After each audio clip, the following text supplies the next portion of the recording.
Hey, hi everyone, welcome to my channel.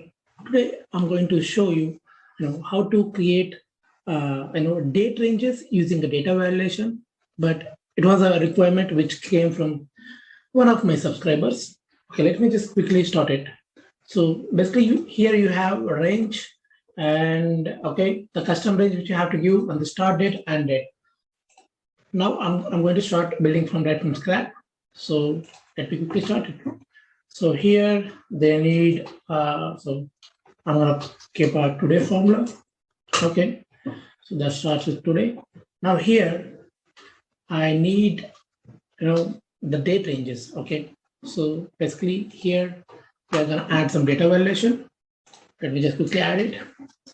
Maybe let's say that month one. Let me just quickly drag it. Okay, that seems good. Okay, now after that, now I need to create, the end date.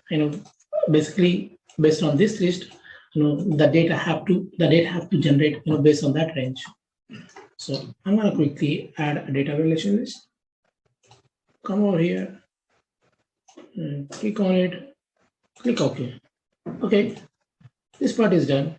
So basically, if I click on data validation, so it should generate a custom date. Let me do that. Now, before doing that, okay, now we need to add, okay, end date.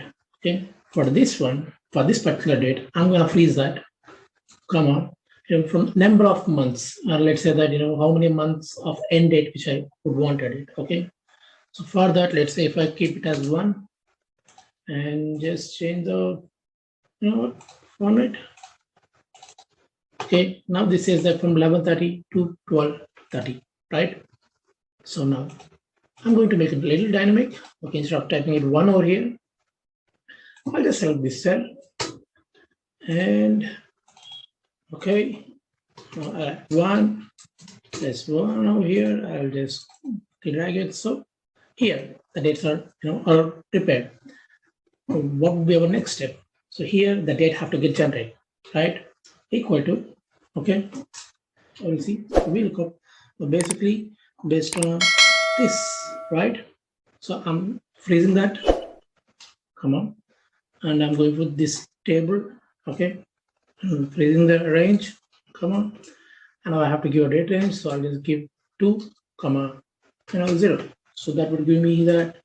Okay, so if I just select, like, so basically the dates will change. Now I'm going to add this also. So here what will happen is, like, this have to be static. Well, this can be dynamic based on the requirement. Okay, let me just quickly change that font. Okay, now here I'm going to add again the same formula. So I'll just press Ctrl D, so which takes me to there. Now this have to change. What I'll do is manual date. Now all you need to do is just give a date over here. Okay, let me try. First off, done. Okay, nothing changes because I haven't created a link. Okay, let me create a quick link here. Equal to, if this particular field, if it is not equal to blank, then this field have to consider. If not, then the today's date. Okay. See guys, now it will change quickly based on that requirement. So, and yeah, this is how you can do. And you know what? So this is changing as per that. Now let me add one more field. Okay. Copy that, paste it over here, and then just change that, just format painter, and just click on drag down. Now instead of taking a first date, here we're going to take a second date because we want that to be static, right? Okay, so we'll drag it instead of.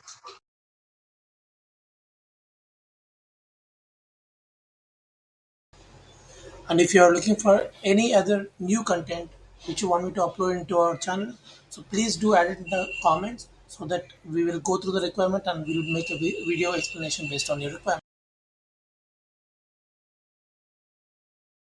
And not only that, now we have to make it look a little good, right? So what we are going to do is we're going to just hide it. Okay. Now, then we'll just make a borders to it, and then we can color code it so that we know that okay, this is the manual range which we are going to add it, and this is the date which can change. So and just increase the range. I mean, my bad. See, now it looks a little better. And just add a border. And you know what? Just go to view and remove grid lines. There at least, it looks much better now.